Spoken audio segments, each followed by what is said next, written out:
Bismillahirrahmanirrahim.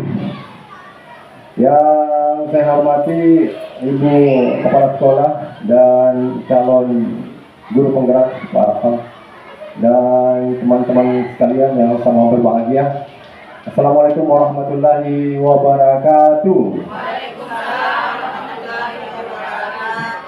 Ya alhamdulillahirabbil alamin, segala puji bagi Allah Subhanahu wa taala yang telah melimpahkan rahmat-Nya kepada kita semua sehingga pada hari ini, hari Senin tanggal 10, sesuai dengan jadwal kegiatan teman kita akan melaksanakan salah satu kegiatan guru penggerak angkatan 10, yaitu diseminasi atau pembiasan tentang budaya positif.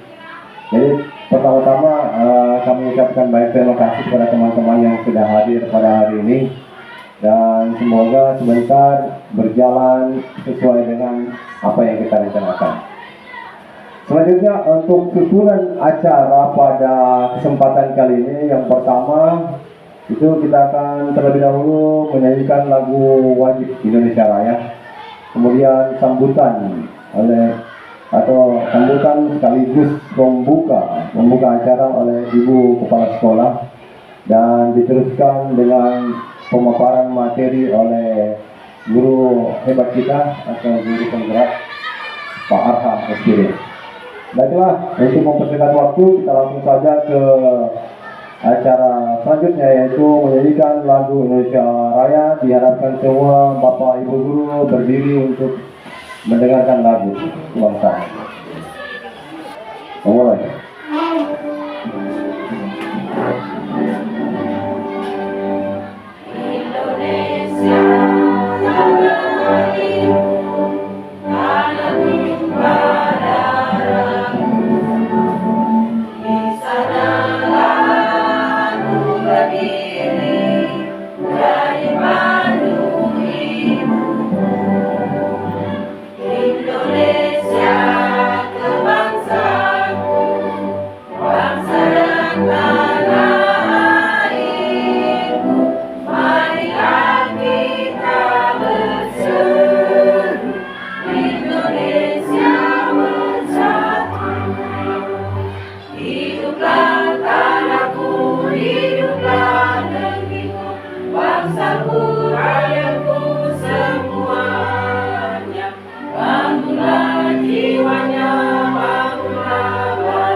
Bapak Ibu guru dipersilakan untuk duduk kembali.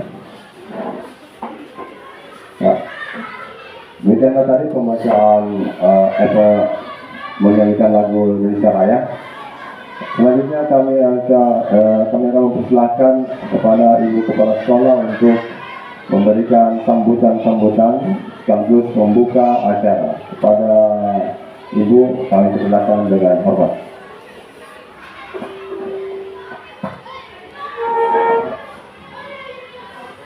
Bismillahirrahmanirrahim. Assalamualaikum warahmatullahi wabarakatuh.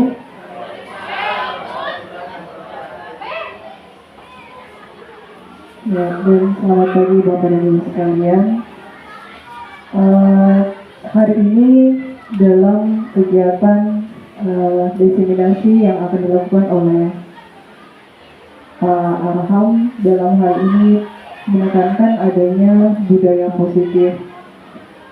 Dalam hal ini, dari diseminasi yang akan dilakukan oleh Pak Arham, diharapkan ke depannya pembiasaan dari budaya positif yang mungkin nanti Pak Arham akan menjelaskan apa itu yang termasuk dalam budaya positif. Dan mungkin selama ini ada hal-hal yang selama ini sudah kita lakukan itu sudah termasuk dalam budaya positif, atau ada hal-hal yang perlu kita kembangkan atau kita tambahkan dalam pembelajaran kita di kelas atau di lingkungan sekolah ataupun di lingkungan masyarakat bagi anak kita. Semoga dalam hal ini dari diseminasi yang dilakukan oleh rekan kita Pak Arham dapat menambah pemahaman dan pengetahuan serta ilmu Bapak dan Ibu sekalian, termasuk saya juga sebagai kepala sekolah, dalam hal ini dalam mengembangkan pembelajaran yang berlaku atau memberlakukan adanya budaya-budaya positif yang dapat menjadi pedoman bagi anak kita ke depan. Oleh karenanya dalam hal ini saya membuka kegiatan ini dengan ucapan Bismillahirrahmanirrahim. Saya kembalikan kepada moderator dan dilanjutkan oleh pemateri. Terima kasih. Saya akhiri, wabillahi taufiq wal hidayah. Wassalamualaikum warahmatullahi wabarakatuh. Ya, demikian tadi kata sambutan dari guru sekolah yang sudah membuka, mengucapkan banyak terima kasih.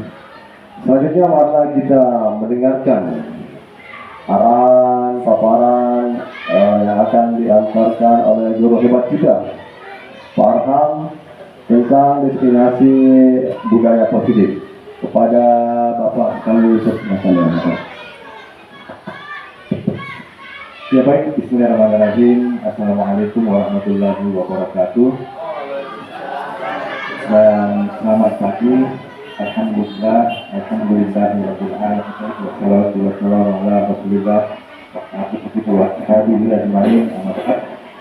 Yang kami hormati Ibu Kepala Sekolah SD 3 Mokatoh, yang kami hormati Bapak Ibu Guru dan staf dan seluruh keluarga besar SD 3 Mokatoh. Untuk yang pertama, pada pagi hari ini kita bersyukur kepada Allah Subhanahu wa Ta'ala karena kita masih diberikan nikmat kesehatan dan kesempatan sehingga kita bisa kembali berkumpul di sekolah kita ini untuk sama-sama melakukan aktivitas seperti biasanya. Dan alhamdulillah pada hari ini saya diberikan waktu dan kesempatan pada teman-teman dan ibu kepala sekolah untuk melaksanakan diseminasi atau sosialisasi berkaitan dengan tugas yang telah diberikan dalam pendidikan guru penggerak dengan materi budaya positif. Dan sekali lagi saya sampaikan ucapan yang sebesar-besarnya kepada ibu kepala sekolah yang telah memberikan begitu banyak dukungan dan dukungan yang begitu besar. Begitu juga dengan teman-teman Bapak Ibu Guru selama kami melakukan pendidikan guru penggerak. Begitu banyak juga dukungan yang diberikan, bantuan-bantuan baik berupa pikiran, tenaga, dan waktu. Itu sangat berarti bagi kami sebagai calon guru penggerak yang sementara ini pendidikan. Karena perlu diketahui bersama Bapak Ibu Guru sekalian bahwa pendidikan guru penggerak itu orientasinya ke sekolah, orientasinya ke guru dan ke khususnya ke murid. Jadi yang seperti Bapak Ibu Guru sudah berikan kepada kami, begitu bagus sekali dukungan yang itu yang kami harapkan. Karena sepanjang pendidikan ini, mulai dari awal sampai terakhir, pasti kami akan berinteraksi terus dengan kepala sekolah, Bapak Ibu Guru, dan siswa-siswa. Itu pasti kami akan berinteraksi. Jadi kami sekali lagi ucapkan terima kasih dan jangan kisah bosan-bosan ketika kami calon guru penggerak yang selama ini melaksanakan pendidikan dan bosan-bosan ketika kami minta bantuan. Mohon dengan dengan kerendahan hati Bapak Ibu Guru dan bila santa mohon bantuannya. Tidak ada lagi sama sekali lagi. Dan itu terhadap nama Allah Subhanahu Wa Taala dan dengan bantuan Bapak Ibu guru, anak sekalian, aktivitas pendidikan guru penggerak ini bisa terlaksana dengan baik. Semua pasti dukungan dari Bapak Ibu guru sekalian. Dan kemudian sebelum saya masuk ke materi, perlu teman-teman ketahui dan sudah teman-teman ketahui bersama bahwa dalam pemberian materi ini ya mungkin saya terbilang masih sangat baru, masih awal dari pemberian materi dalam hal pemberian materi kepada teman-teman guru. Jadi saya harap dimaklumi jika ada kekurangan-kekurangan, jika ada kesalahan-kesalahan, mungkin Bapak Ibu guru bisa dimaklumi. Karena saya sebagai calon guru penggerak mungkin masih baru juga dalam memberikan materi atau pembahasan buat Bapak Ibu guru. Dan selanjutnya Bapak Ibu guru sekalian, bahwa saya berharap materi ini saya harap apalagi judulnya yaitu budaya positif, saya berharap ini bukan hanya sekedar formalitas belaka ya. Saya harap ini bukan hanya sebagai tuntutan tugas saja, karena materi ini sangat baik sekali. Jadi saya harap yang baik bisa kita petik, mungkin bisa kita terapkan dalam kehidupan sehari-hari, utamanya dalam sekolah kita. Baik teman-teman sekalian, kita mulai saja. Pertama, materi akan kita bawakan pada kesempatan kali ini yaitu budaya positif. Budaya positif tentu sangat penting kita terapkan dalam lingkungan sekolah kita. Budaya positif ini sangat berarti ketika kita terapkan di dalam kehidupan sehari-hari, khususnya di dalam lingkungan sekolah kita dan di kelas kita. Dan Bapak Ibu sekalian, materi ini budaya positif tentu terdiri dari beberapa bagian. Ada beberapa bagian yang harus yang saya akan paparkan, yang saya jelaskan langkah-langkah menerapkan budaya positif. Yang pertama ada 7 poin. Yang pertama, perubahan paradigma belajar. Paradigma cara berpikir kita rubah cara berpikir kita yang mungkin tadinya awalnya monoton, kita kembangkan, kita rubah cara berpikir kita, bagaimana beberapa poin-poin dari mungkin kedisiplinan, kepedulian kita dalam sekolah kita, dalam berpakaian mungkin, dalam kepedulian kita baik sama guru, warga sekolah, baik dengan siswa-siswa kita. Yang pertama, perubahan paradigma belajar kita, yaitu yang pertama tentu yang terpenting adalah perubahan cara berpikir kita. Kita rubah pola pikir yang mungkin kita hanya mengajar di kelas monoton, ya bisa kita berkembangkan dengan beberapa media. Kemudian kita juga mungkin kadang kurang begitu kolaborasi, kemudian komunikasi dengan teman-teman, orang tua siswa dan bahkan siswa. Kita berubah, kita kembangkan, kita belajar, kita komunikasi bagaimana baiknya sehingga perubahan pola pikir atau paradigma belajar kita bisa berkembang dan berubah. Kemudian yang kedua, disiplin positif. Tentu disiplin positif ini banyak dua bagian-bagiannya, baik kedisiplinan, kehadiran, gaya berpakaian, kemudian komunikasi dan lain sebagainya. Kemudian yang ketiga, motivasi perilaku manusia. Kemudian yang keempat, kebutuhan dasar. Nah, sebentar kita akan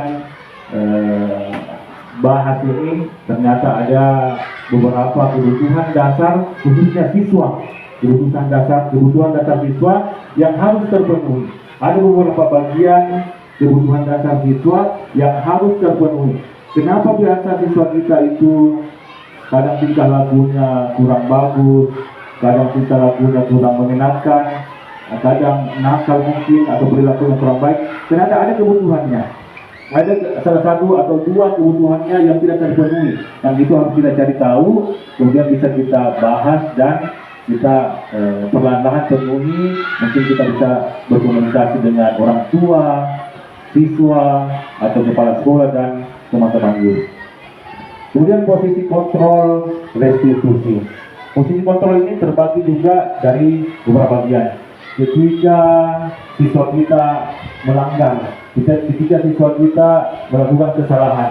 Nah, di sini fungsi dari posisi kontrol. Posisi kontrol apa yang akan kita lakukan? Posisi kontrol apa yang kita terapkan di sini? Jadi ada beberapa posisi kontrol, ada yang kurang baik dan ada yang paling baik posisi kontrol di sini. Semoga kita bahas satu-satu ya, teman-teman. Kemudian sekali lagi keyakinan kelas. Mungkin keyakinan kelas di sini sudah kita terapkan di kelas kita teman-teman, yaitu kesepakatan kelas.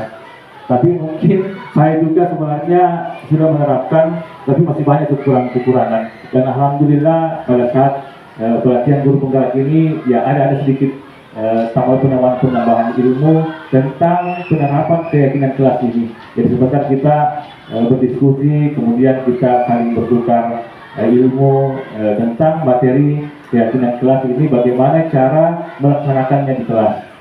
Kemudian segitiga restitusi. Segitiga restitusi ini berkaitan dengan satu bagian dari posisi kontrol. Ketika kita melaksanakan ketika ada anak-anak kita yang melanggar, kita di dalam posisi kontrol segitiga kontrol, kita menerapkan segitiga restitusi ini. Maksudnya ini simulasinya atau tata caranya. Segitiga restitusi. Nah, baik teman-teman, ada ada 7 budaya positif hari ini yang kita akan bahas. Yang pertama, budaya positif di sekolah, yaitu nilai-nilai dan kebiasaan-kebiasaan di sekolah yang berpihak pada peserta didik agar mereka dapat berkembang menjadi pribadi yang kritis, penuh hormat dan bertanggung jawab. Jadi teman-teman sekalian, ketika kita menerapkan budaya positif, ketika kita menjadi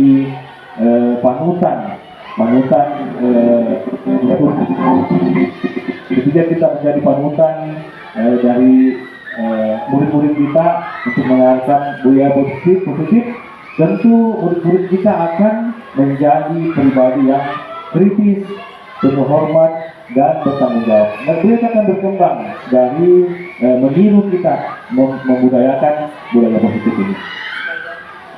Baik teman-teman sekalian, yang pertama perubahan paradigma atau perubahan, kita rubah pola pikir kita. Ya, yang pertama itu paling penting, pemikiran kita yang harus kita ubah menjadi yang kurang bagus. Ada yang kedua mungkin teman-teman mohon maaf yang kurang bagus, ya kita ubah menjadi apalagi kita sebagai panutan ya mungkin kita berusaha untuk berkembang menjadi lebih baik lagi. Budaya positif yang pertama yaitu perubahan paradigma. Untuk membangun budaya yang positif, sekolah perlu menyediakan lingkungan yang positif, aman dan nyaman agar murid-murid mampu berpikir dan mencipta dengan merdeka, mandiri dan bertanggung jawab. Lazimnya disiplin dikaitkan dengan kontrol. Dalam hal ini kontrol guru dalam menghadapi murid. Baik teman-teman sekalian, posisi kontrol di sini perubahan paradigma. Tapi teman-teman kita akan memperagakan simulasi dulu. Simulasi ini ada bacaan di atas. Anda dan teman Anda akan melakukan kegiatan cobalah buka. Anda adalah A. Tugas Anda adalah mengepalkan salah satu tangan Anda. Coba Anda bayangkan bahwa Anda menyimpan sesuatu yang sangat berharga di dalam kepala tangan. Mungkin teman-teman bisa kita peragakan dalam simulasi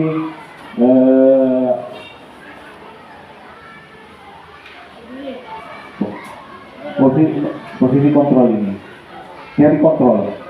Ya baik teman-teman, silakan berdiri teman-teman. Mungkin kita berpasang-pasangan 2 orang, satu kelompok 2 orang.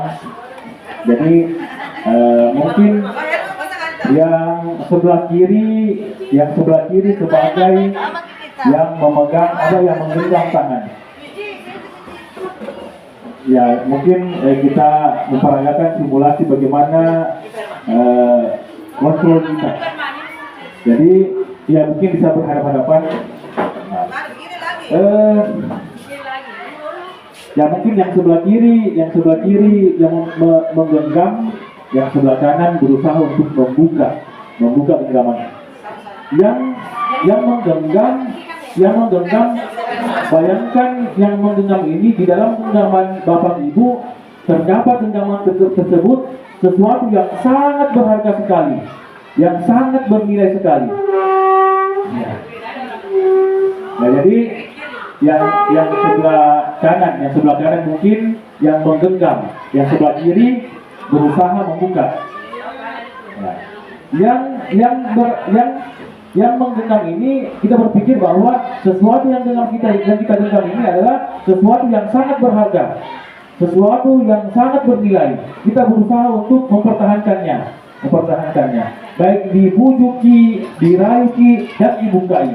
Karena ini sangat bernilai, tidak boleh diambil sama orang.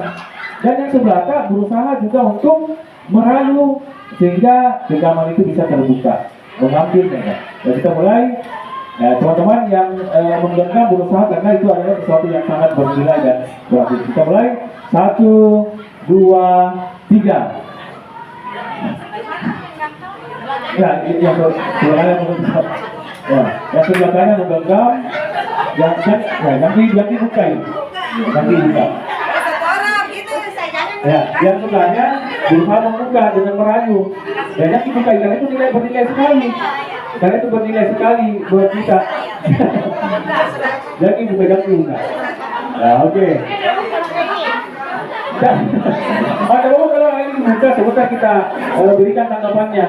Yang membuka dan yang tidak membuka kita ingin mengambil tanggapannya. Ya, oke. Baik, Bapak Ibu sekalian. Oh, ada yang terbuka. Nah, ada yang terbuka. Dan ada juga yang berusaha untuk tidak membuka, mempertahankan.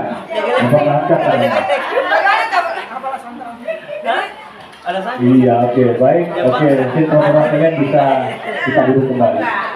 Oke, silakan kita duduk kembali, Bapak Ibu. Ya, terima kasih untuk praktek simulasi kontrolnya ini. Teman-teman sekalian, bahwa dalam praktek tadi, simulasi tadi, ada beberapa pertanyaan. Yang pertama, apakah Anda atau B membuka kepalan tangan Anda? Ada yang membuka tadi, ada yang terbuka? Terbuka. Mengapa? Apa alasan Anda atau B membuka kepalan tangan Anda? Silakan Bu. Ya, kenapa kita terbuka tangan Anda? Padahal ini sesuatu yang bernilai. Mungkin tidak apa-apa, apapun alasan tadi.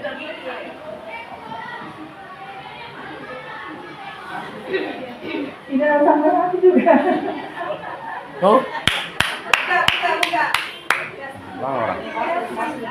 Oh, luar biasa nih guru-gurunya. Tidak sampai hati, tidak memberikan mungkin sesuatu yang berharga kepada teman yang luar biasa juga. Itu suatu tanggapan yang bisa kita tampung atau tidak ambil. Ya. Ya, terima kasih. Assalamualaikum warahmatullahi wabarakatuh.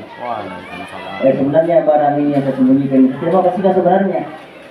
Tapi dia berusaha dia rayu saya. Dia ini siapa yang mau saya berikan itu, dan saya tidak pertahankan. Tidak ada orang ketiga datang di saya. Orang ketiga datang, kasihkan nih. Dengan berbagai macam cara dia paksa saya untuk. Saya kasihkan. Yang dia inginkan itu barang itu. Ya. Ya, semua dia tidak punya. Ini saya kasih dia. Saya paksa kasih dia. Coba lagi. Iya, terbuka. Iya, terbuka. Tapi ada orang ketiga juga dia datang bunyi-bunyi saya dia kasihkan nih.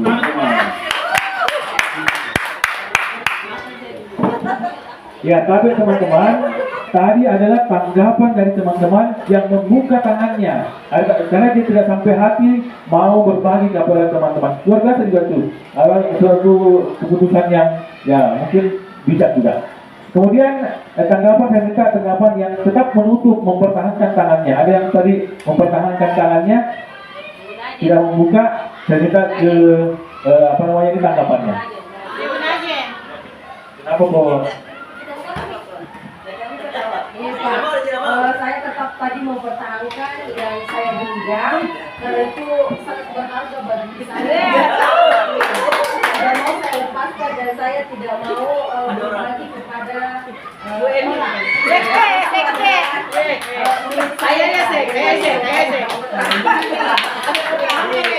Begitu Pak, itu saya Pak sangat berharga bagi saya.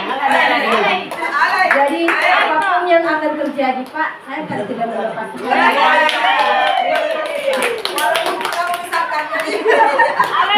Luar biasa, gurunya aja tanggapan yang sangat biasa, luar biasa karena kita mempertahankan sesuatu yang sangat berharga dalam dirinya. Ya, tidak apa teman-teman, kita santai, tidak apa, kita seperti biasa dalam posisi. Oke, kita lanjut teman-teman. Menurut Ki Hajar Dewantara bahwa tujuan pendidikan kita yaitu mengatur segala modal pada anak agar mereka dapat mencapai keselamatan dan kebahagiaan yang setinggi-tingginya baik sebagai manusia maupun sebagai anggota masyarakat. Perlu dipahami teman-teman bahwa sesuai dengan pemikiran Ki Hajar Dewantara bahwa tujuan pendidikan ini menuntun anak-anak, ya. Bukan menuntut, tapi menuntun. Biasa kita kadang kita tuntut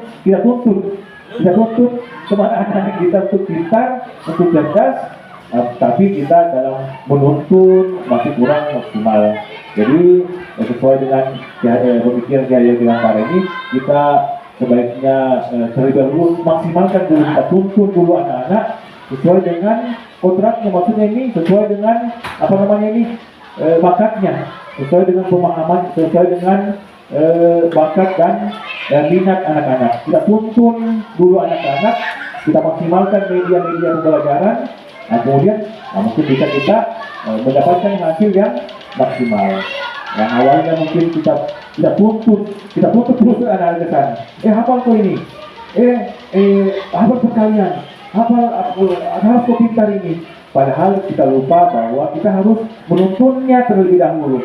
Menuntunnya dengan berbagai cara. Menuntunnya dulu dengan segala kontraknya. Baik media, kita lihat ada sarana, kemudian juga kita lihat juga minatnya ke sana anak-anak. Karena tidak semua anak-anak punya kemampuan yang sama, baik dalam segi akademik maupun dari segi keterampilan.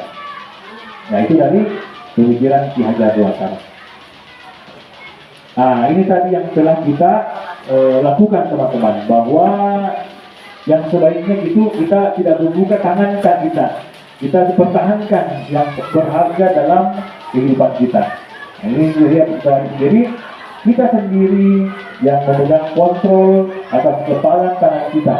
Apakah kita membuka atau menutup kepala tangan kita itu bergantung pada diri kita masing-masing sesuai dengan kebutuhan dasar kita saat itu. Jadi kita harus mengontrol kita sendiri. Dan walaupun ada godaan, walaupun ada mungkin tekanan, keraguan, gombalan, tapi kalau ada yang sesuatu yang bernilai, yang sangat bernilai, ada yang sesuai berharga, kita harus mempertahankan kepada diri kita sendiri.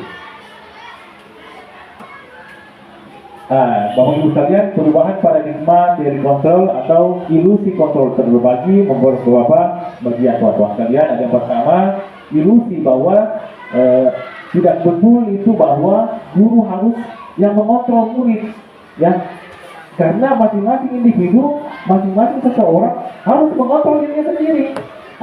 Tapi teman-teman ini menurut pelatihan yang saya dapatkan ya teman-teman. Adapun teman-teman mungkin berselisih dari keyakinan dan pendapat teman-teman, boleh kita diskusikan. Jadi yang mendapatkan di sini ada 5 ilusi kontrol.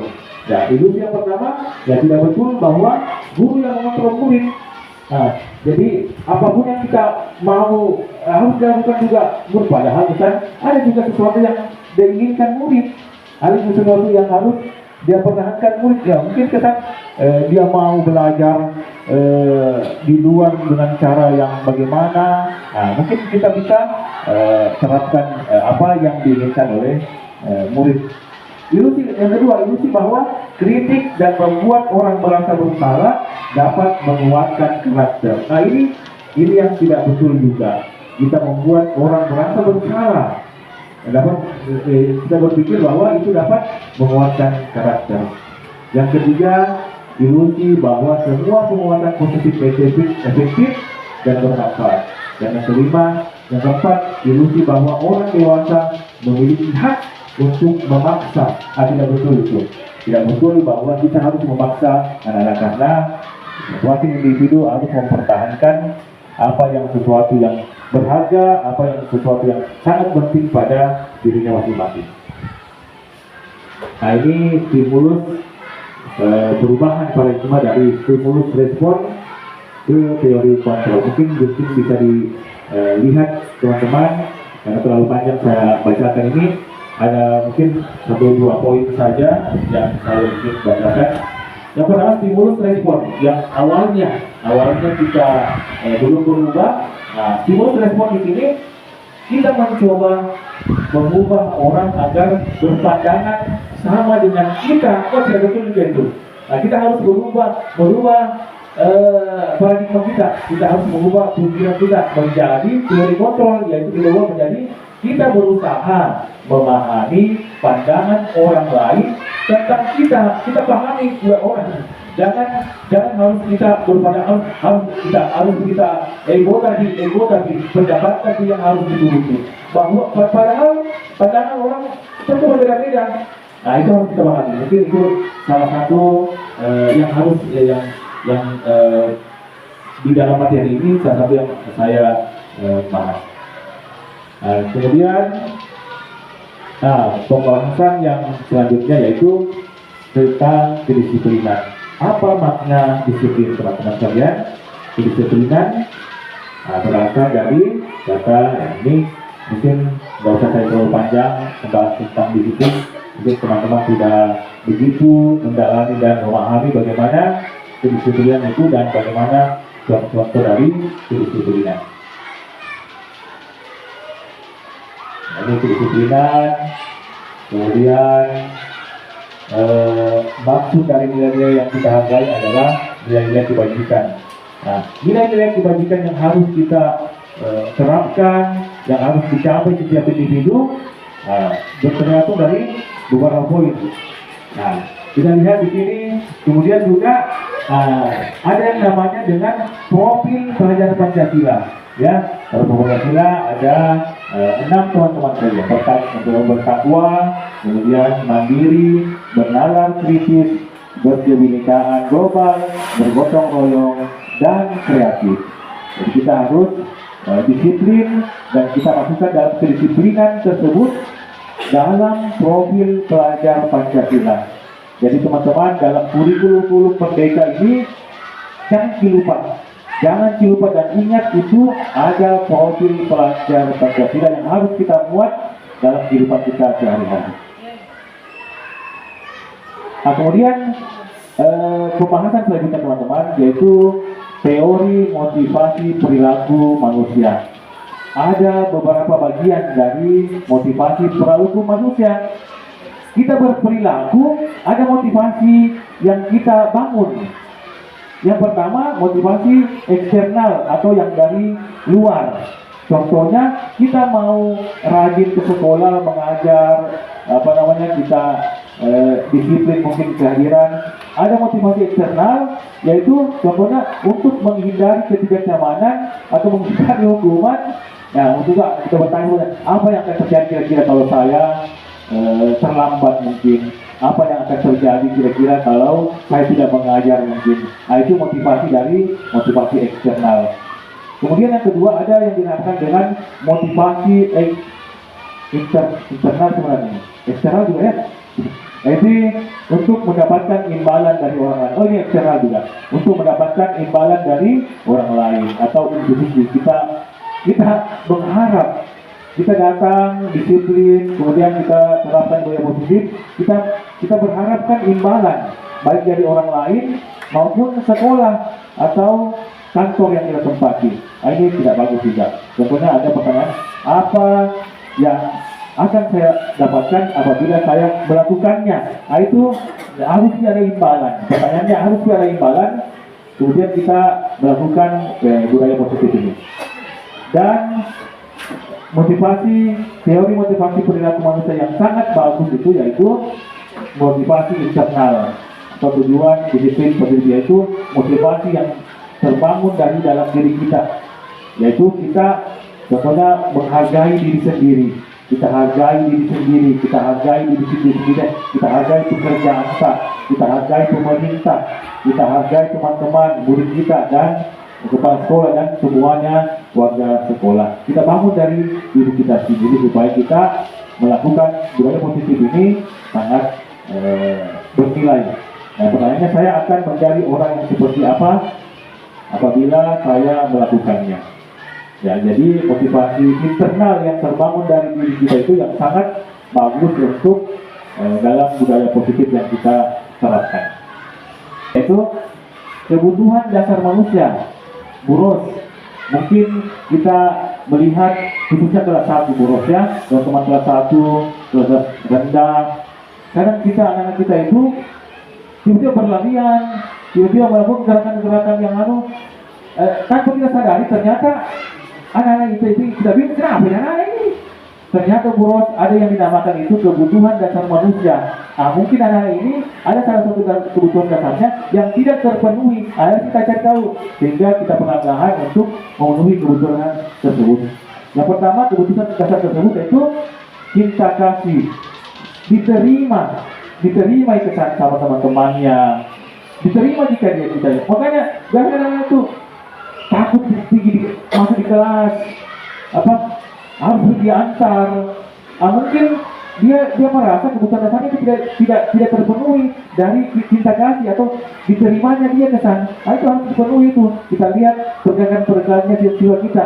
Apakah dia dari sisi kebutuhan dasar manusia diterimanya sudah terpenuhi? Harus kita lihat. Kemudian yang kedua, kesenangan. Apakah dia senang? Apakah dia sudah happy? Kemudian yang ketiga, penguasaan. Apakah dia sudah menguasai lingkungan dan yang keempat yaitu menguasai kebebasan. Ini ada contoh dari simulasi kebutuhan dasar manusia.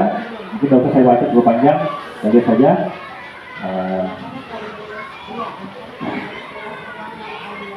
Ya, kita lanjut saja teman-teman ya. Dalam konteks Ibu Ani ini guru kelas 5 SD Berita Hati sedang bingung menghadapi ulah salah satu murid di kelasnya. Ini adalah simulasi dari kebutuhan dasar anak. Agus, beberapa anak sudah datang dan mengeluhkan Agus yang seringkali meminta bekal makan siang.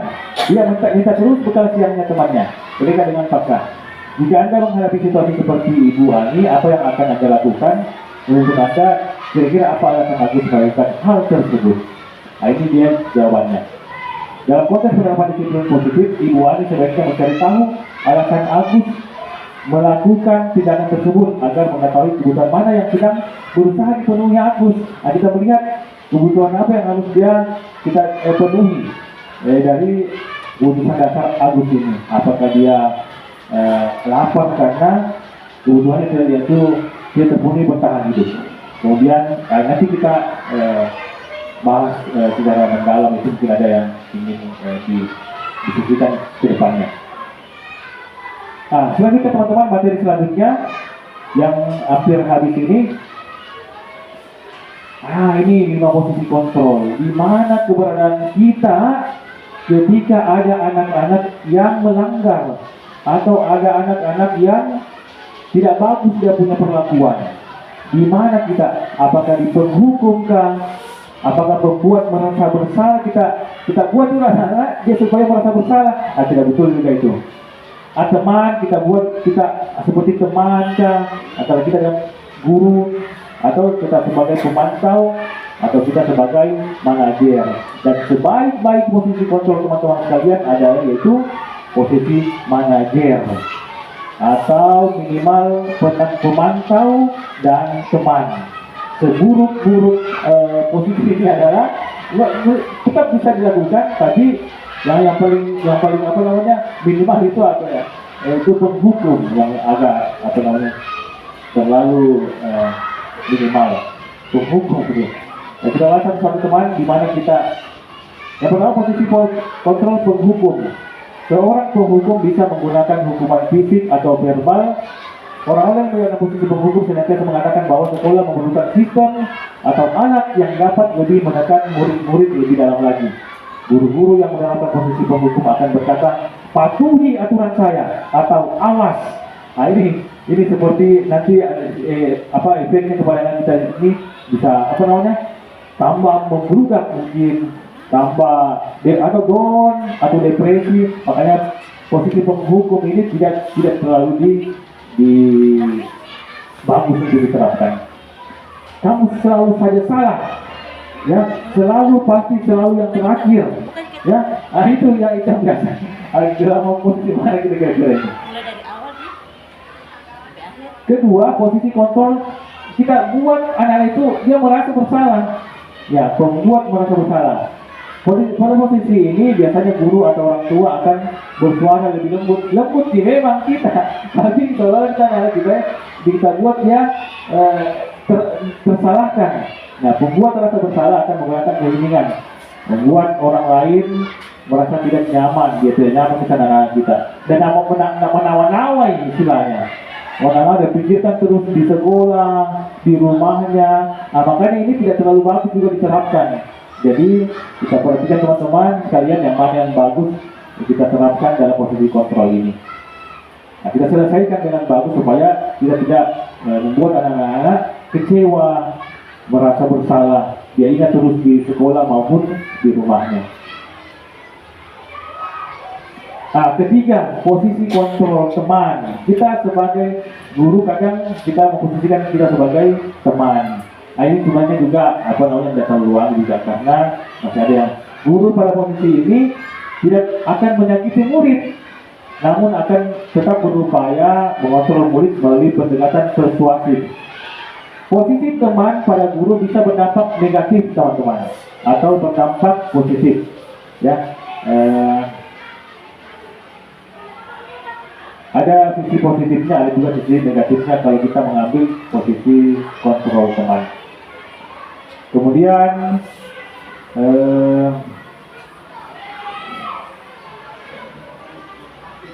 yang keempat, posisi kontrol pemantau. Atau pemantau berarti dia mengawasi. Pada saat kita mengawasi, kita bertanggung jawab atas perilaku orang-orang yang kita awasi. Ini lumayan juga nih, lumayan terbaik yang kedua ini yang kita bisa ambil. Kalau tidak bisa kita dalam posisi kontrol manajer, nah bisa kita ambil dalam posisi kontrol pemantau atau kita awasi sekolah atau anak kita.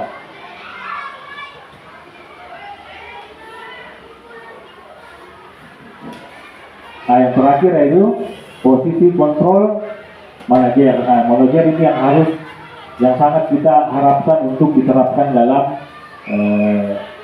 kelas atau sekolah ketika ada anak-anak yang melanggar atau melakukan perilaku yang tidak baik. Posisi manajer. Posisi kontrol terakhir adalah manajer, yaitu posisi di mana guru berbuat sesuatu bersama dengan murid, ya, mempersilahkan murid bertanggung jawab perilakunya, mendukung murid agar dapat menemukan solusi. Dia tidak hukum, dia tidak hukum, dia mencari solusinya. Dia mencari solusinya atas permasalahannya anak-anak kita. Kalau ada waktu nanti saya putarkan contoh video dari posisi kontrol manajer atau posisi kontrol yang terbaik yang kita terapkan ketika anak-anak kita berbuat kesalahan.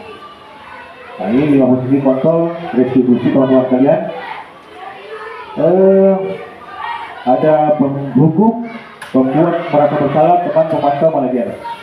Nah, di sini bawahnya, kalau penghukum, guru biasanya berbuat dia menghardik, menunjuk-nunjuk, menyakiti atau menyindir. Kalau pembuat merasa bersalah, biasanya guru melakukan, dia berceramah, menunjukkan kekecewaan yang mendalam, sehingga kisah-kisah itu biasa down, kecewa dan menawa-nawa misalnya. Dia tidak apa namanya di dalam hati sudah lain jadi rasa ya. Nah itu tidak bagus juga. Ini posisi kontrol negatif itu ada dua yang tidak bisa kita terapkan, itu penghukum dan pembuat merasa bersalah. Dan yang ketiga ini perilaku kontrol positif yang bagus juga, yaitu teman. Guru biasanya membuatkan alasan-alasan untuk murid-muridnya. Contohnya dia berkata, gurunya, lakukan dari bapak atau ibu, ya sudah, nanti bapak ibu bantu bereskan. Ini posisi kontrol teman. Kemudian selanjutnya posisi kontrol yang bagus juga yaitu sebagai pemantau. Pemantau, dia biasanya guru berbuat menghitung dan mengukur. Dia hitung atau dia ukur apakah kesalahan ini bisa ditoleransi. Dia apa namanya? Dia mengawasi atau dia memantau. Nah ini biasanya guru berkata, apa peraturannya, apa konsekuensinya, apa yang telah kamu lakukan, apa yang terjadi, sehingga anak itu bisa introspeksi diri dalam posisi memantau ini, yaitu sehingga perilaku pemantau ini bisa dikatakan perilaku kontrol yang bagus juga atau positif. Kemudian yang paling bagus yaitu kontrol diri atau posisi kontrol manajer. Dia ini posisi kontrol diri, guru berbuat ketika ada murid melakukan kesalahan, dia mengajukan pertanyaan-pertanyaan. Ini guru yang mengajukan pertanyaan-pertanyaan ketika dia memanggil anak yang melanggar. Nah, dia mengajukan pertanyaan-pertanyaan diskusi kepada anak itu. Guru biasanya berkata, apa yang kita yakini di kelas, apa yang kita yakini di sekolah, ya, apa yang kita sudah sepakati, anak. Nah, mungkin anak itu sebutkan supaya dia bisa introspeksi diri. Nah, apa kamu meyakini hal tersebut? Nah, kalau kamu meyakininya, maukah kamu memperbaikinya? Nah, kita diskusi sama anak. Nah, mungkin bisa kita lihat nanti video yang bisa kita ikuti. Kemudian budaya positif keyakinan kelas atau di dalam kelas itu biasanya kita melaksanakan menyepakati peraturan kelas. Nah, kita ubah menjadi keyakinan kelas sehingga itu bisa menjadi budaya positif untuk menciptakan lingkungan positif baik di dalam kelas maupun di dalam sekolah. Nah, baik teman-teman sekalian, keyakinan kelas adalah kebajikan atau prinsip universal yang disepakati bersama secara universal. Lepas dari latar belakang suku, negara, bahasa maupun agama. Jadi kita sepakati yang harus kita lakukan di dalam kelas maupun di dalam sekolah. Jadi budaya positif ini salah satunya yaitu kita membuat keyakinan kelas kita masing-masing, khususnya wali-wali kelas. Kita membuat keyakinan kelas yang awalnya mungkin itu kita katakan kesepakatan kelas. Nah, sebenarnya kita ubah menjadi keyakinan kelas supaya anak-anak terlintas di benaknya dia harus yakin untuk melakukan hal tersebut sehingga tidak melanggar apa yang kita tidak harapkan. Kesepakatan kelas atau keyakinan kelas yang harus kita buat untuk menciptakan budaya positif. Karena salah satu budaya positif yaitu mendiskusikan keyakinan kelas bersama guru dan siswa. Nah, ini poin-poin dari pembentukan keyakinan kelas, teman-teman. Keyakinan kelas bersifat abstrak, kemudian berupa pertanyaan-pertanyaan yang universal, pertanyaan keyakinan kelas, kemudian hendaknya tidak terlalu banyak sehingga mudah diingat. Nah, poin-poin intinya saja yang kita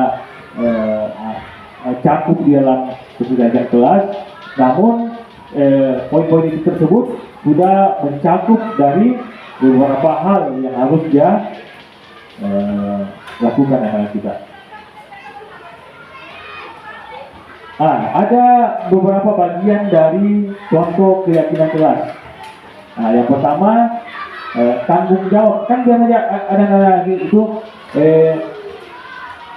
Pak Guru, kita sepakat contohnya, anak-anak kita buat kesepakatan kelas. Silakan mengusulkan. Ada yang bilang, Pak Guru harus piket, Pak Guru harus tidak buang sampah sembarangan, Pak Guru harus mengerjakan tugas PR di rumah. Nanti kita apa namanya ini, kita tulis dulu, kita tampung dulu.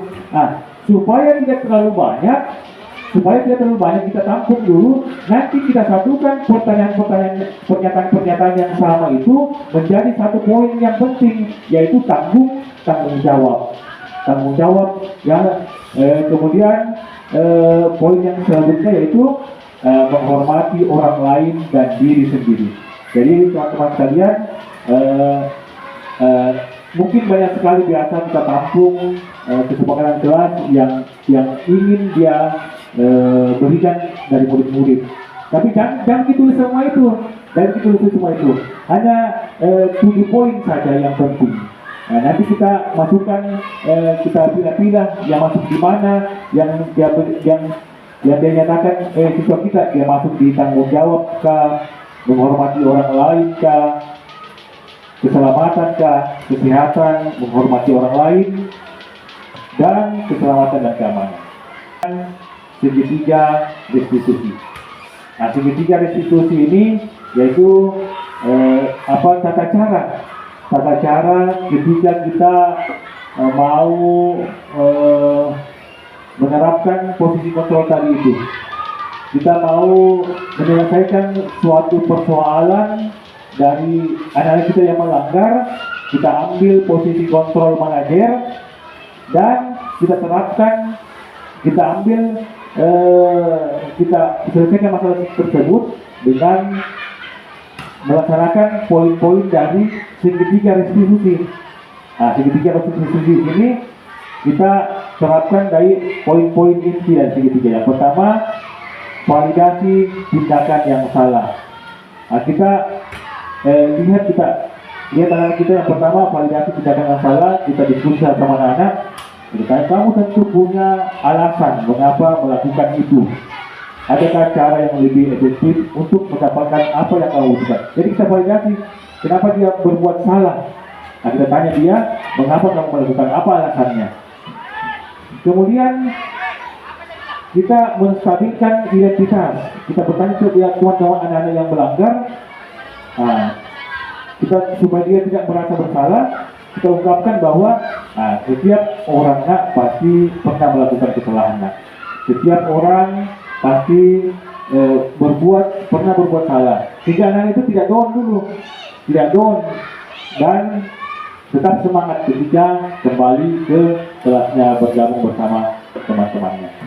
Dan kemudian anak-anak sekalian, teman-teman sekalian, yang selanjutnya yaitu segitiga institusi yang terakhir ini, kita tanya anak-anak kita, anakku, kamu sudah masih ingat kan keyakinan kita di kelas? Kenapa kamu langgar? Coba sebutkan apa keyakinan kelas kita yang kita sudah sepakati, ya? Apa kesepakatan atau keyakinan kelas kita yang kita sudah sepakati? Dan semua kita berikan kesempatan anak-anak untuk mengingat kembali apa yang sudah kita sepakati, supaya anak-anak kita mengingat dan menyadari dan mengubah perilaku anak-anak kita yang tadinya mungkin salah, kemudian berbuat menjadi lebih baik lagi. Nilai-nilai apa yang sudah kita sepakati, kita tanya keyakinan kelas kita yang sudah kita sepakati, kamu ingin menjadi orang yang seperti apa? Sehingga ketika anak-anak berbuat salah, ketika anak-anak melanggar aturan, bisa tetap semangat, tetap berbuat menjadi lebih baik lagi, dan tidak down dan tetap semangat bergabung kepada teman-temannya. Ya, ada 3 yang harus kita lakukan dalam penerapan segitiga restitusi di sini. Yang pertama, memperhatikan identitas. Kemudian validasi tindakan yang salah. Nah, kita bertanya kepada anak kita, padahal kamu bisa melakukan yang lebih buruk dari ini ya. Kemudian juga menanyakan keyakinan kelas yang telah kita sepakati. Nah, ini adalah contoh-contoh dari menerapkan posisi kontrol manajer, teman-teman sekalian. Kita diskusi sama teman-teman, anak-anak, kita panggil anak-anak, kemudian kita diskusi, kita terapkan segitiga diskusi dulu. Yang pertama, validasi data di sini. Yang pertama, menstabilkan identitas. Kita katakan semua anak-anak pasti pernah berbuat salah, anak-anakku. Nah, kemudian yang kedua, validasi tindakan salah. Kita tanya alasannya kenapa berbuat salah, kemudian yang terakhir menanyakan keyakinan kelas yang kita sepakati supaya anak kita ingat kenapa dia melanggar. Nah, dia harus ingat itu supaya anak kita ingat dan tidak melakukan hal-hal yang dia langgar tersebut, dia tidak ulang lagi. Nah, ini contoh dari guru yang melakukan segitiga restitusi. Tahapan-tahapannya ada 3 tadi. Dia mengambil di posisi kontrol kan ada 5. Nah, dia mengambil posisi kontrol yang terbaik, yaitu posisi kontrol manajer. Nah, ini contoh dari guru melakukan posisi kontrol manajer dengan mengambil tindakan segitiga restitusi. Nah, ini kita. Nah, kemudian ada ya, baik teman-teman, demikian mungkin pemaparan saya pada hari ini. Saya ucapkan banyak terima kasih atas perhatiannya, dan saya mengucapkan permohonan maaf yang sebesar-besarnya ketika mungkin saya keliru dalam menyampaikan materi ini. Ada kekurangan baik dari segi perkataan maupun perlakuan. Saya mohon maaf. Karena seperti teman-teman ketahui bersama bahwa dalam pemberian materi saya mungkin masih baru dalam sosialisasi materi-materi. Saya juga mungkin masih baru, mungkin pembelajaran yang mungkin dari awal ini bisa memacu dan memotivasi saya, bisa menjadi bahan pembelajaran supaya saya bisa menjadi lebih baik lagi. Dan teman-teman sekalian juga mungkin bisa menjadi motivasi dari kami sebagai calon guru penggerak, supaya teman-teman bisa termotivasi untuk berkembang lagi lebih baik. Demikian teman-teman, saya ucapkan wassalamualaikum warahmatullahi wabarakatuh. Ya, terima kasih banyak atas pemaparan dari guru penggerak kita, guru hebat kita, Bapak Arham SPD, yang telah memaparkan beberapa hal yang harus kita perbaiki, yang harus kita renungi bersama tentang bagaimana berbudaya positif di sekolah kita ini. Selanjutnya mungkin ada diskusi sebenarnya. Bisa. Ya, mungkin ada teman-teman yang ingin memberikan masukan, saran, atau masih agak bingung dengan pemaparan yang diberikan oleh Pak Arham. Teman-teman mungkin bisa silahkan komen atau memberikan sedikit sebelum kita tutup ya. Ya, nanti ada yang bertanya. Abu Nadia mungkin bertanya tentang apa yang selama ini dia membingungkan dari budaya positif ini. Ya, atau Bunda Abu Mulis, silakan ada yang mau ditanyakan tentang budaya positif. Apa sih biasa?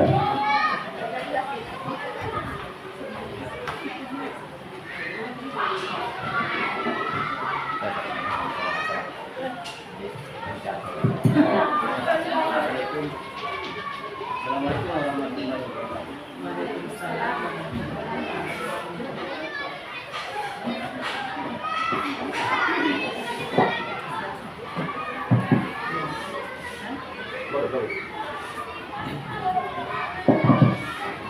terkait dengan budaya positif. Kalau saya lihat ini selama ini, budaya positif ini budaya positif terusnya dalam. Masalahnya dari pemaparannya, kita kan dari fokus masih dalam lingkungan kelas, ruang kelas.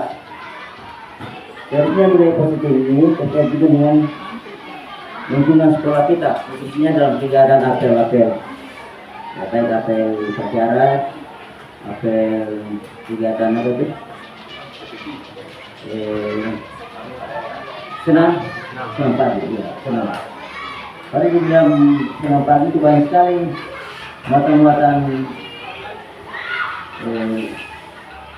pendidikan kita dalam itu. Nah, selama ini kayaknya sudah hilang. Kalau awal-awal saya masuk tahun-tahun awal-awal itu, masih ada senior kita Pak Henry, usia itu dalam baris berbaris. Jadi sebelum kegiatan senam, dirapikan semua dulu anak-anak kita ini udah positif. Dirapikan dulu anak-anak semua, barisannya lurus, misalnya barisannya lurus semua. Kalau kita bisa putar bagi itu dalam kegiatan senam. Kalau belum itu, sehingga kesannya itu anak-anak itu kalau nanti, yang saya dapat anak-anak alumni yang sudah tamat, sudah selesai, bahkan sudah kuliah. Tapi di dalam apa kan? Kita dulu itu bagaimana kalau senam itu rapi dulu, dirapikan dulu. Anak-anak yang sudah tamat, dia sudah ada yang sudah kuliah dia satu itu masih itu masih. Nah kami di situ kalau mau senam tidak bisa senam kalau tidak rapi barisannya. Yang sudah selama ini anak-anak baris masih kelas 1 itu kan pembelajaran ini. Nanti kita terbawa ke kejadian berikutnya. Jadi kalau kita mau ada anak-anak itu, ya ada kan ini budaya yang kita dikembangkan. Itu kan. Nanti efeknya itu besar. Masuk di kelas sudah ada disiplin. Maksudnya pembelajaran ini di kelas ini di sini ada cuma kan. Ini saya budaya ini sudah hilang. Ini teman-teman juga tapi karakter ini. Sampai anak kota pendidikan ini besar. Karena keramik di memori mereka ini akan terbawa terus. Kalau belum baris semua rapi anak-anak, ya udah kalau di upacara ya saya bagus. Dan saya setelah itu kalau sholat duha itu satu atau nama aku yang sholat ini kalau barisannya tidak rapi itu sholat itu tidak bisa. Pusat percuma kita ibadah. Jadi kita terima sholat kita. Hanya ya. Ya budaya ini punya kita kembali kita himpun kembali budaya ini tentang ini baris ini. Kita baris tadi mau upacara mau apa peringatan 17 kita bahas lagi itu. Jangan momen-momen itu saja. Ada tempat-tempat yang tertentu, tapi ini pembelajaran ini berlangsung terus akan dikenang oleh itu anak. Sampai dia ikuti pendidikan lanjutan akan dikenang dan itu kalau mau kata imam disiplin. Ya. Ini sudah itu hilang. Kalau dulu Pak Henry itu tidak mau kalau tidak, apalagi kalau di luar bajunya itu anak-anak, ya sini apalagi ini kan karena pergeseran nilai barangkali apa karena sudah pendidikan mereka belajar sehingga anak kita kasih berbebas saja. Barangkali sudah itu merdeka barangkali hasilnya barangkali. Saya rasakan kalau dulu kan kita dulu, saya tahu sekolah sini kita dulu, bunuh lain lalu di sini, dulu S9. Kami itu masuk di kelas, masih ada pasalah malu-malu itu. Kalau tidak baris kita dikasih baris kita di sekolah, baru bisa masuk. Wah, kasih sini kalau di sini kita ada rotan di paha. Kalau tidak baris kita masuk kelas habis kita senam, masuk lagi. Kalau baris kita tidak langsung pak. Disiplin betul. Tahun 79 kan di sini Pak. Iya.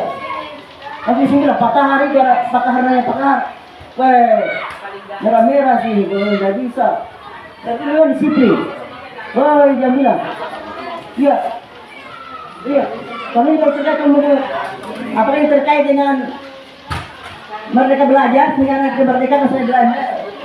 Padahal ini karakter Pak. Budaya ini budaya disiplin. Dulu kita pelajari pendidikan moral Pancasila. So, jadi tidak bisa tetap ada, hanya saja. Itu pertanyaan masukan saya juga. Ya. Ya, terima kasih Pak atas masukan dan sarannya dari guru agama kita, Asri. Mungkin mau disekap oleh Pak Aslan. Ya, mungkin bukan pertanyaan Pak Asri ya, bukan pertanyaan, mungkin hanya masukan saja bahwa budaya positif ini kita tidak hanya terapkan di dalam kelas saja, tapi kita harus terapkan dalam lingkungan sekolah secara menyeluruh, baik dalam apel, upacara, dan kegiatan-kegiatan yang lain. Itu demikian teman-teman sekalian. Saya kembalikan kepada moderator. Satu lagi tanggapan dari teman kita guru penggerak juga. Baik, terima kasih atas pertanyaannya. Sedikit saya mau tambahkan ini kepada teman-teman sekalian, karena yang saya lihat, yang kita lihat sekarang ini keadaan sekolah kita sangat masih banyak yang perlu diperbaiki. Setiap hari itu sampahnya bagian bawah itu sangat luar biasa. Dalam hal ini karena kita sudah membagikan artinya budaya positif ini, jadi mungkin di sini yang berperan paling penting itu adalah wali kelasnya.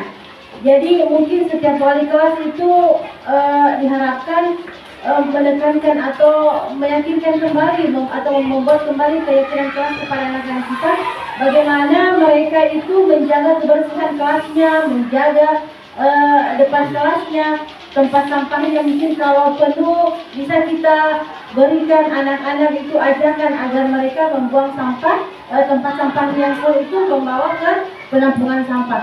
Jadi supaya terlihat sekolah kita itu lebih bersih. Dan mungkin juga ini saran sedikit lagi, masalah tadi yang dia ungkit Pak Asrif tentang cara berpakaiannya anak-anak. Memang sekarang itu anak-anak terlihat sangat luar biasa cara berpakaiannya. Baru jam 9 bajunya sudah di luar, jam 10 lingkungannya di bawah itu sudah kotor luar biasa. Jadi mungkin kita di sini saling kerjasama, berkolaborasi, bagaimana kita tingkatkan budaya positif di sekolah kita, sekolah Negeri 3 Lokator, kebersihannya terjaga, kedisiplinannya, kerapian murid-muridnya kita jaga. Jadi diharapkan teman-teman sekalian kita bekerja sama, kita perbaiki lagi anak-anak kita supaya lebih baik, supaya lebih disiplin dan lebih bersih lagi lingkungan kita. Karena kebersihan ini tanggung jawab kita semua. Mungkin saja itu dari saya. Terima kasih banyak. Assalamualaikum warahmatullahi wabarakatuh. Ya, itu tadi tanggapan dari Bu Rama luar biasa sekali yang memberikan kita motivasi agar budaya positif bisa diterapkan bukan cuma hanya sikap, tapi juga kebiasaan membersihkan ya. Bagaimana Pak? Mau ditanggapi dulu Pak? Sudah ya? Oke. Ya, dengan berakhirnya tadi tanggapan dari Bu Rama, berakhir pula kegiatan kita pagi hari ini. Oh, silakan Pak. Ya, saya cuma tambahkan sedikit saja Bapak dan Ibu. Terima kasih tadi dari pemaparan dari Pak Arham, tanggapan juga dari Pak Asrif dengan Bu Rahma. Kalau saya hanya menyimpulkan dari kita semua yang pembahasan hari ini, bahwa intinya itu sebenarnya Bapak dan Ibu mau dulu. Karena percuma kalau kita istilahnya kalau boleh dibilang di mulut dulu, tapi tidak kita lakukan, gitu. Jadi saya harapkan yang Pak Arham sudah berikan, Pak Asrif juga sudah menyebutkan, dan Bu Rahma juga sudah menyebutkan sarannya.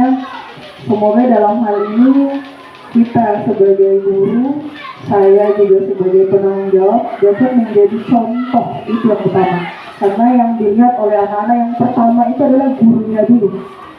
Apakah gurunya disiplin atau tidak, seperti itu. Atau apakah gurunya datang terlambat atau tidak, seperti itu. Contoh kecil. Saya juga termasuk akan seperti itu. Karena bagaimanapun Bapak dan Ibu, anak-anak kita ini pasti akan melihat kita dulu sebagai guru dan kepala sekolahnya.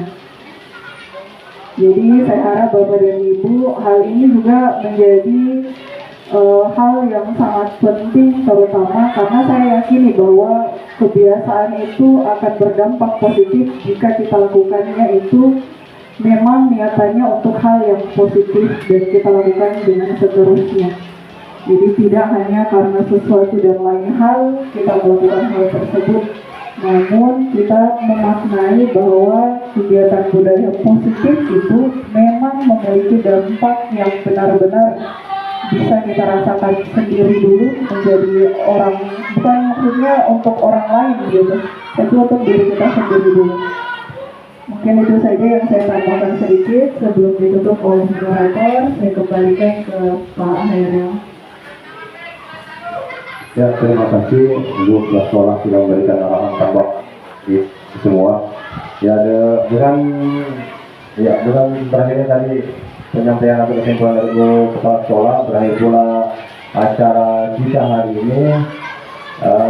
Dengan segala hormat, saya ucapkan banyak terima kasih kepada rekan-rekan guru, Ibu Kepala Sekolah dan Pak Arham yang sudah memberikan materinya yang luar biasa pada hari ini.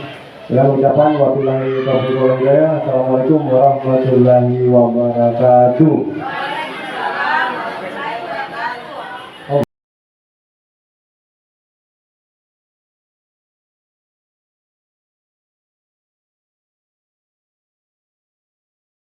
Assalamualaikum warahmatullahi wabarakatuh dan selamat siang. Perkenalkan, nama saya Ibu Ratnawati. Saya mengajar di kelas 1 SD Negeri 3 Lamokato. Saya sangat senang mengikuti sosialisasi yang dibawakan oleh Pak Arham. Semoga bisa bermanfaat buat saya dan bisa saya terapkan dalam kehidupan sehari-hari. Terima kasih. Assalamualaikum warahmatullahi wabarakatuh.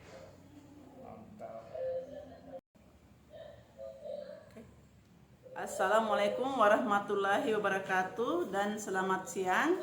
Perkenalkan, nama saya Ibu Lisda. Saya mengajar guru kelas 2 SD Negeri 3 Lamokato. Saya sangat senang mengikuti diseminasi yang telah dibawakan oleh Pak Arham tentang budaya positif, sehingga bisa menambah wawasan saya dan bisa diterapkan di sekolah. Terima kasih. Assalamualaikum warahmatullahi wabarakatuh.